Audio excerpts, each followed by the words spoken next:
আজ তৈরি করে দেখাবো শুকনো নান রুটি। যে কেউ তৈরি করে নিতে পারবেন। আসসালামু আলাইকুম। আজকের রেসিপিটা আশা করি আপনাদের সবার কাছে অনেক বেশি ভালো লাগবে। এই নান রুটি খেতে বেশি ভালো লাগে যে কোনো নেহারির সাথে। গরুর মাংস, খাসির মাংস বা ডাল ভাজির সাথেও খাওয়া যাবে। তো আর কথা বাড়াবো না, চলে যাব মূল রেসিপিটা দেখানোর জন্য। এমন তুলোর মতো ফুলকো ফুলকো নরম নান রুটি আপনারা যে কেউ তৈরি করে নিতে পারবেন।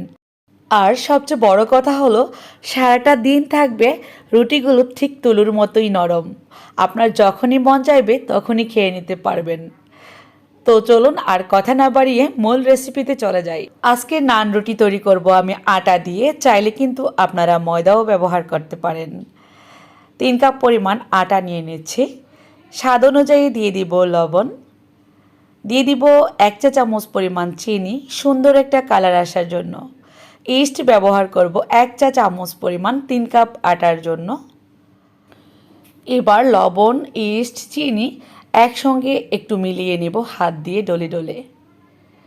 তারপর আমি এর মধ্যে অ্যাড করব ঘন দুধ 1 কাপ পরিমাণ। এই দুধটা জাল করা ছিল, হালকা কুসুম গরম আছে। যদি আপনারা ঘন দুধটা দিতে না চান সেক্ষেত্রে গুঁড়া দুধ দিয়ে নিতে পারেন। এই দুধে যদি এই ডো তৈরি না হয় তাহলে কুসুম গরম পানিও অ্যাড করতে পারেন। আমি অল্প একটু কুসুম গরম পানি অ্যাড করে নেব ডো তৈরি করার জন্য। আর যদি চান শুধুমাত্র দুধ দিয়েই কিন্তু এই ডোটা তৈরি করা যাবে, সেক্ষেত্রে রুটির টেস্ট অনেক বেশি আসবে। এই ডোটা একটু আঠালোই থাকবে। আঠালোটা কমানোর জন্য আমি 1 টেবিল চামচ পরিমাণ রান্নার তেল অ্যাড করলাম। তেলটা দিলে আঠালো ভাবটা কমে যাবে। তারপর একটু সময় নিয়ে সুন্দর মসৃণ একটা ডো তৈরি করে নেব মধ্যে। তারপর গোল রাউন্ড করে এটাকে রেস্টে রেখে দিব 30 মিনিটের জন্য। রেপিং পেপার দিয়ে র্যাপ করে রাখছি। চুলার পাশে রাখলেই হবে একটু গরম স্থানে, তাহলে কিন্তু ফুলে ডাবল হয়ে যাবে এই ডোটা। এখন যে অবস্থায় দেখতে পাচ্ছেন এই ডো, এটা কিন্তু 30 মিনিট পরই ফুলে ডাবল হয়ে যাবে। ফিরে আসব 30 মিনিট পর। যদি চান আপনারা একটু বেশি সময় ধরেও রাখতে পারেন, তবে 1 ঘন্টার উপরে রাখার দরকার নেই, তাহলে আবার এই ডোটা ছেড়ে দিবে, মানে ডোটা পাতলা হয়ে যাবে। সেক্ষেত্রে রুটিগুলো অত ফুলবেও না বা অতটা নরমও হবে না। ঠিক 30 মিনিট পর আমি র্যাপিং পেপারটা খুলে নিচ্ছি। ফুলে কিন্তু অনেকটা ডাবল হয়ে গেছে। এবার এই ডোয়ের ভেতর থেকে আমি বাতাসটা বের করে দিচ্ছি। আর মথামতি করার কোনো দরকার নেই, এ থেকে রুটির শেপগুলো বের করে নেব। ঠিক এই আকারে আমি শেপগুলো নেব। এ থেকে কিন্তু 5-6টা রুটি বের হয়ে আসবে। 3 কাপ আটায় অনেকগুলো রুটি হবে। একটা রুটি আমি বেলে দেখাচ্ছি। সামান্য একটু শুকনো আটা দিয়ে দিচ্ছি। রুটিটা বেলে নেব।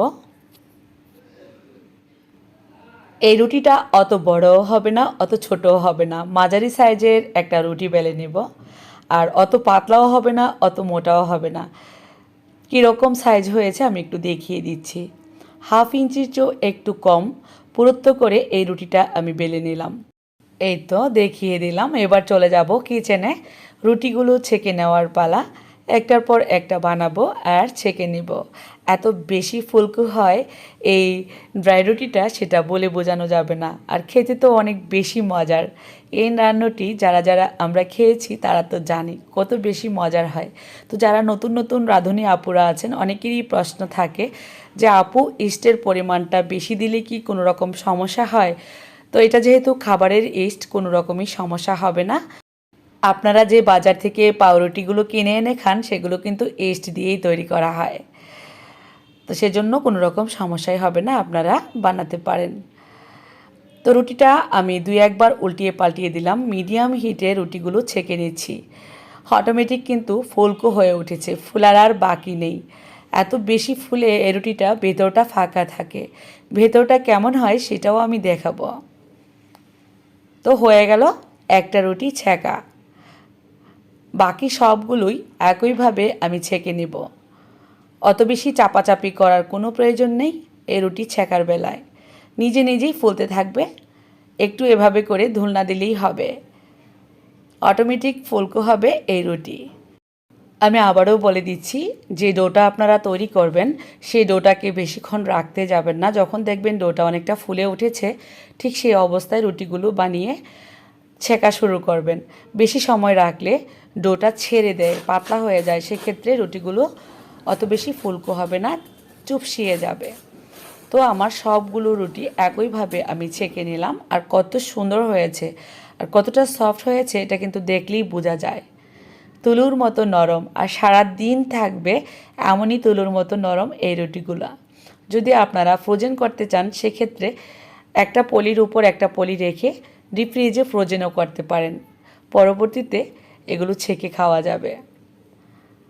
আশা করব আমার আজকের রেসিপি আপনাদের কাছে ভালো লেগেছে। এবার আমি যেতে যেতে একটা রুটি ভেতরটা দেখাচ্ছি কেমন ফাঁকা, একদমই ফাঁকা হবে, যেমনটা আমরা পাউরুটি খাই আর কি, বনরুটি পাউরুটি, ঠিক তেমনই কিন্তু হয় এই রুটিগুলো। আজ বিদায়। কেমন লাগলো কমেন্ট করে লিখে জানাবেন। ভালো লাগলে বেশি বেশি শেয়ার করে দিবেন ফ্রেন্ডস অ্যান্ড ফ্যামিলির সঙ্গে। সবাই তাহলে ভালো থাকবেন, আবার দেখা হবে নতুন রেসিপির সাথে। সেই পর্যন্ত আল্লাহ হাফেজ।